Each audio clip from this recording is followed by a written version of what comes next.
Dear students, अब हम एक और बहुत बड़ा टॉपिक पढ़ेंगे जिसमें से बोर्ड में कई बार क्वेश्चन आता है and it is Freundlich adsorption isotherm. देखिए, फ्रेंडलिच एडजॉर्प्शन आइसोथर्म का क्या मतलब है। जब कभी भी हम एड्जॉर्ब हुए सब्सटेंस की अमाउंट और प्रेशर के बीच में कांस्टेंट टेम्परेचर पर जो ग्राफ खींचते हैं, जो रिलेशन बनाते हैं, उसे बोलते हैं हम एडजॉर्प्शन आइसोथर्म।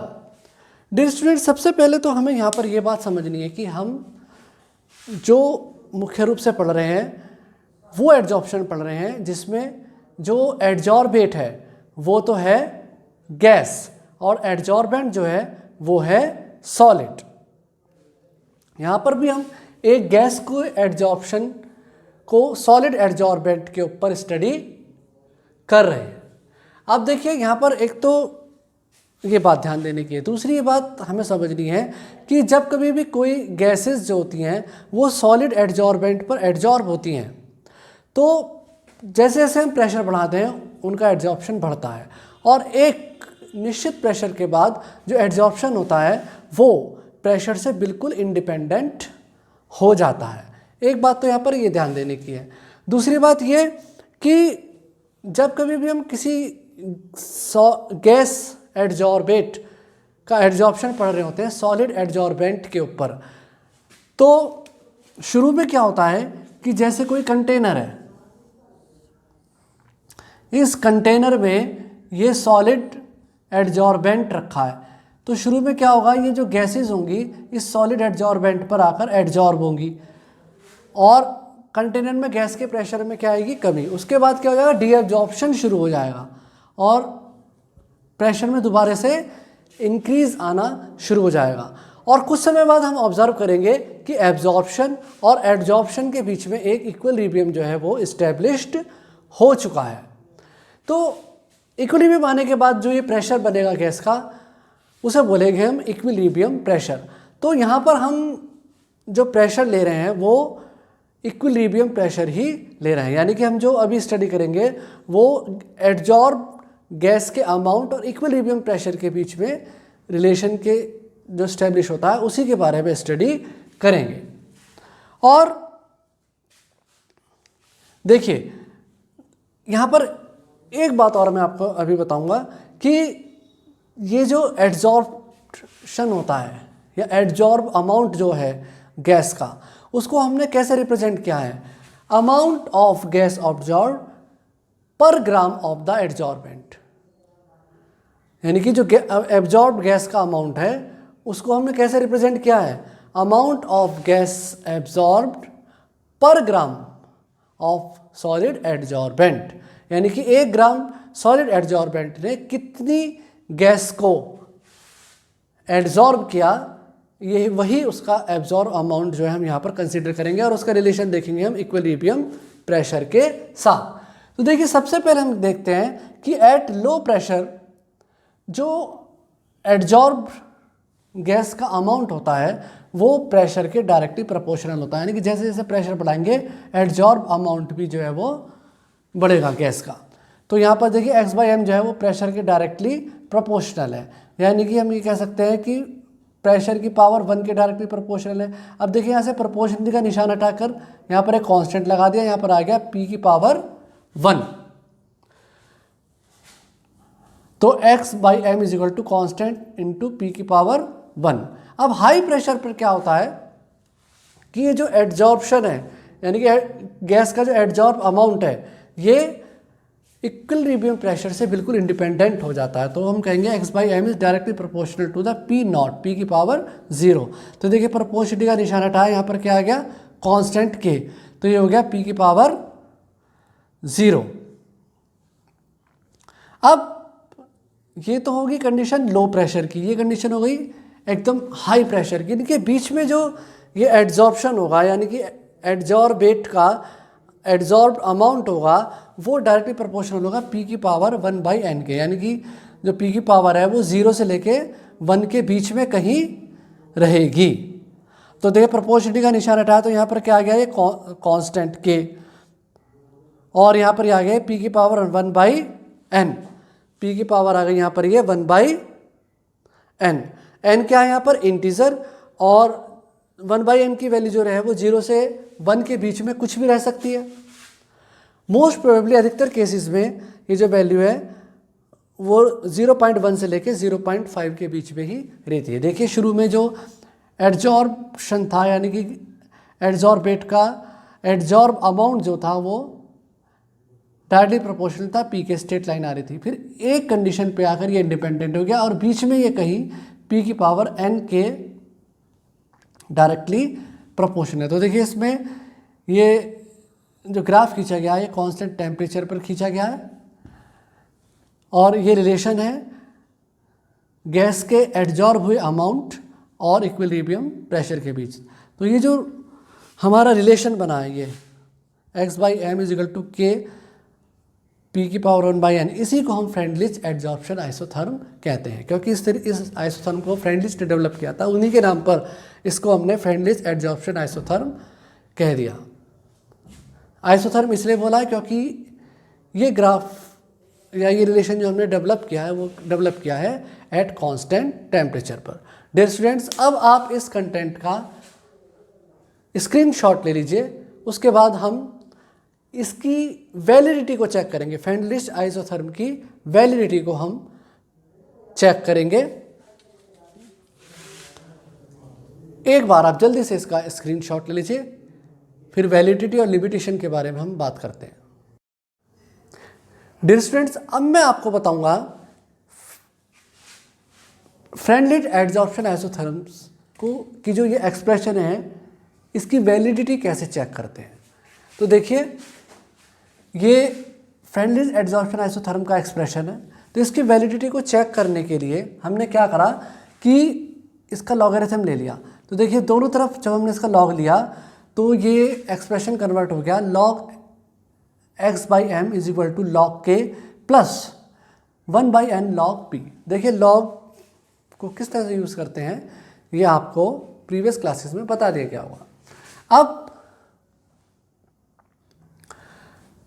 log x/m तो यही रहा। अब ये जो 1/n log p था ये इधर आ गया हमारा, और ये log k को हमने प्लस में इधर लिख लिया। अब हम इस एक्सप्रेशन की तुलना y = mx + c से करेंगे। तो देखिए y = mx + c क्या है, ये स्ट्रेट लाइन की इक्वेशन होती है, मैथ में आपने पढ़ा होगा। तो यहाँ पर ये c जो होता है वो होता है इंटरसेप्ट, और m जो होता है वो होता है स्लोप, और ये y एक्सिस का और ये x एक्सिस। तो यदि हम y एक्सिस पर log x/m को रखें और x एक्सिस पर रखें हम log p को, तो इसमें स्ट्रेट लाइन आएगी। उस स्ट्रेट लाइन का जो स्लोप होगा वो होगा 1/n, और जो इंटरसेप्ट होगा वो होगा log k। जो उसका इंटरसेप्ट होगा वो होगा log k। देखिए तो ये log x/m, और ये जो यहाँ से लेके यहाँ तक जो इंटरसेप्ट आया वो आया log k, और ये आई स्ट्रेट लाइन। इस स्ट्रेट लाइन का जो स्लोप आ रहा है वो आ रहा है 1/n। तो अगर हम एडजॉर्बेट के एडजॉर्ब हुए अमाउंट के लॉग और इक्विलिब्रियम प्रेशर के लॉग के बीच में ग्राफ खींचें, और वो ग्राफ एक स्ट्रेट लाइन आए जिसका स्लोप हो 1/n और इंटरसेप्ट हो log k, तो हम कहेंगे कि जो एडजॉर्प्शन हो रहा है वो उस एडजॉर्प्शन पर फ्रेंडलिच एडजॉर्प्शन आइसोथर्म वैलिड है। ऐसा ग्राफ और इस तरह से इंटरसेप्ट, इस तरह से स्लोप नहीं आ रहा तो हम कहेंगे कि एडजॉर्प्शन आइसोथर्म जो है वो फ्रेंडलिच एडजॉर्प्शन आइसोथर्म जो है वो उस पर्टिकुलर एडजॉर्प्शन पर वैलिड नहीं है। अच्छा, अब हम देखते हैं इसकी लिमिटेशंस क्या होती हैं, कहाँ पर ये अच्छी किन कंडीशंस में ये फ्रेंडलिच एडजॉर्प्शन आइसोथर्म बढ़िया से वर्क नहीं करती है। एक तो वो कंडीशन है कि हाई प्रेशर पर ये ज़्यादा अच्छे से काम नहीं करती है। अच्छा, बहुत लिमिटेड रेंज में वर्क करती है, ना तो बहुत ज़्यादा प्रेशर पर ना बहुत कम प्रेशर पर, लिमिटेड रेंज ऑफ प्रेशर पर ये जो है वर्क करती है। हाई प्रेशर पर भी ये अच्छी तरीके से काम नहीं करती है, ना ही बहुत कम पर, एक लिमिटेड रेंज पर। कम पर फिर भी, कम पर तो है कि थोड़ा बहुत ही काम करेगी, लेकिन हाई प्रेशर पर तो बिल्कुल ही फ्रेंडली एडजॉर्प्शन आइसोथर्म जो है वो लगभग फेल हो जाती है। It is applicable only to physical adsorption, केवल फिजिकल एडजॉर्प्शन पर ही ये लागू है। केमिकल एडजॉर्प्शन पर फ्रेंडली एडजॉर्प्शन आइसोथर्म को आप अप्लाई नहीं कर सकते हैं। अच्छा, अगर हमने एडजॉर्बेट गैस ना लेके सोल्यूशन ले लिया है, तो हमारे इस एक्सप्रेशन में log P की जगह पर log C आ जाएगा। देखिए log P की जगह पर यहाँ पर आ गया log C, यानी कि जो हमारा एडजॉर्बेट का अमाउंट है वो डिपेंड हो जाएगा कंसंट्रेशन ऑफ द सोल्यूशन पर। और ये देखा गया है कि जो कंसंट्रेशन वाला जो एक्सप्रेशन होता है सॉल्यूशन एडजॉर्बेट के लिए, ये गैस एडजॉर्बेट के इस प्रेशर वाले एक्सप्रेशन से ज़्यादा अच्छे से काम करता है। डियर स्टूडेंट्स, ये मैंने आपको अभी बताया फ्रेंडली एडजॉर्प्शन आइसोथर्म के बारे में, उसकी लिमिटेशंस और उसकी वैलिडिटी को भी चेक करा। अब मैं आपको एक अलग चीज़ बताता हूँ कि पॉजिटिव एडजॉर्प्शन और नेगेटिव एडजॉर्प्शन क्या होते हैं। देखिए, अगर हमने जो एडजॉर्बेट है वो सॉल्यूशन के रूप में ले लिया है, तो यदि सॉलिड एडजॉर्बेंट सॉल्यूशन में से केवल सॉल्यूट को एडजॉर्ब करता है तो वो कहलाता है पॉजिटिव एडजॉर्प्शन, और यदि वो सॉल्वेंट को एडजॉर्ब कर लेता है तो वो कहलाता है नेगेटिव एडजॉर्प्शन। डियर स्टूडेंट्स, अब कुछ और टॉपिक्स के साथ हम आगे आएंगे। तब तक आप जो है ये इस कंटेंट का एक स्क्रीनशॉट जो है आप जल्दी से ले लीजिए। अब हम एक और बहुत इंपॉर्टेंट टॉपिक के बारे में पढ़ेंगे, एप्लीकेशन ऑफ एडजॉर्प्शन। देखिए, एडजॉर्प्शन के बारे में हमने पढ़ा, फ्रेंडली आइसोथर्म भी पढ़ी, फैक्टर अफेक्टिंग भी पढ़े। अब हम ये समझेंगे कि आखिर इस एडजॉर्प्शन की एप्लीकेशन कहाँ पर, किस जगह पर हमें अपनी डेली लाइफ में अपने आसपास एडजॉर्प्शन नज़र आता है। देखिए, इन प्रिजर्व वैक्यूम क्रिएट करने में, वैक्यूम को स्थायी रखने में एडजॉर्प्शन का बहुत इंपॉर्टेंट रोल होता है। देखिए, एक देवर फ्लास्क होता है जिसमें हम एक ऐसा फ्लास्क होता है ये जिसमें जो ठंडी चीज़ है वो ठंडी बनी रहेगी और गर्म है तो गर्म बना रहेगा। तो इस फ्लास्क की खास बात ये होती है कि इसमें यदि आप कोई लिक्विड भरेंगे तो यदि वो गर्म है तो गर्म बना रहेगा और ठंडा है तो ठंडा बना रहेगा। अभी जो फ्लास्क होता है उसकी जो दीवारें होती हैं वो 2 लेयर्स वॉल्स होती हैं, और उन दोनों लेयर्स के बीच में यहाँ पर ये वैक्यूम रहता है। तो इस वैक्यूम को क्रिएट करने में और इस वैक्यूम को स्थायी बनाए रखने में एक्टिवेटेड चारकोल का बहुत इंपॉर्टेंट रोल रहता है। एक्टिवेटेड चारकोल का बहुत इंपॉर्टेंट रोल रहता है। अगर गलती से दीवारों के बीच यहाँ पर कोई गैस आ भी जाती है लीकेज की वजह से, तो ये एक्टिवेटेड चारकोल जो होता है उसको एड्जॉर्ब कर लेता है और वैक्यूम जो है वो बरकरार रहता है। देखिए, वैक्यूम होने की वजह से ही जो है हीट फ्लास्क में से कंडक्शन और कन्वेक्शन के द्वारा ना अंदर से बाहर जा सकती है, ना ही बाहर से अंदर आ सकती है। तो यहाँ पर इस तरह से इस वैक्यूम का बहुत इंपॉर्टेंट रोल होता है, और इस वैक्यूम को क्रिएट करने में, इस वैक्यूम को बनाए रखने में जो है एक्टिवेटेड चारकोल का बहुत ज़्यादा रोल रहता है। अच्छा, दूसरा हमारा इसमें एडजॉर्प्शन की एप्लीकेशन है गैस मास्क। देखिए, जहाँ कहीं भी बहुत ज़्यादा पोल्यूशन होता है और वहाँ पर इंजीनियर्स को, वर्कर्स को काम करना पड़ता है, तो वो अपनी नाक पर गैस मास्क लगाते हैं। इन गैस मास्क की क्या खास बातें होती है कि उस पर्टिकुलर एरिया में जिस तरह का पोल्यूशन होता है उस पोल्यूशन करने वाली गैस को, उस पर्टिकुलर पोल्यूशन करने वाली गैस को एड्जॉर्ब करने के लिए उस गैस मास्क में एड्जॉर्बेंट लगा होता है, जो उस एरिया की जितनी भी पॉल्यूटेंट गैसेस होती हैं उनको एड्जॉर्ब कर लेता है। अब जैसी रिक्वायरमेंट होती है गैस मास्क में, उसी तरह का एड्जॉर्बेंट लगा दिया जाता है। जिस तरह की पोल्यूशन होता है उसी तरह का एड्जॉर्बेंट जो है गैस मास्क में यूज़ कर लिया जाता है। अच्छा, एक यहाँ पर अगला एप्लीकेशन है इसका, इन क्लैरिफिकेशन ऑफ शुगर। देखिए, जो रॉ शुगर होता है वो येलो कलर का होता है, उसके अंदर एक कलरिंग सब्सटेंस होता है येलो कलर का। तो उस शुगर को फिल्टर करने से पहले उसमें एनिमल चारकोल डाल दिया जाता है। ये एनिमल चारकोल क्या करता है, उस येलो कलर के सब्सटेंस को एब्जॉर्ब कर देता है और फिल्टर होने से पहले ही जो शुगर होता है वो डीकलराइज्ड हो जाता है, बाद में उसको फिल्टर कर लिया जाता है। अब चौथी जो हमारी एप्लीकेशन है वो है इन क्रोमेटोग्राफिक एनालिसिस। देखिए क्रोमेटोग्राफी आपने 11th क्लास में भी पढ़ी है, 9th क्लास में पढ़ी है। क्रोमेटोग्राफी में क्या होता है, एक होता है मोबाइल फेज और एक होता है स्टेशनरी फेज। मोबाइल फेज जो होता है स्टेशनरी फेज में एड्जॉर्ब होता हुआ आगे की तरफ बढ़ता है। तो उसमें जो क्रोमेटोग्राफी होती है टोटली एड्जॉर्प्शन पर बेस्ड होती है। इसमें क्या है कि जो कोई मिक्सचर है उसके अलग अलग कंपोनेंट हैं, तो उनकी जो एड्जॉर्प्शन की रेट होती है वो स्टेशनरी फेज पर अलग अलग होती है। तो जो ज़्यादा जल्दी एड्जॉर्ब होगा वो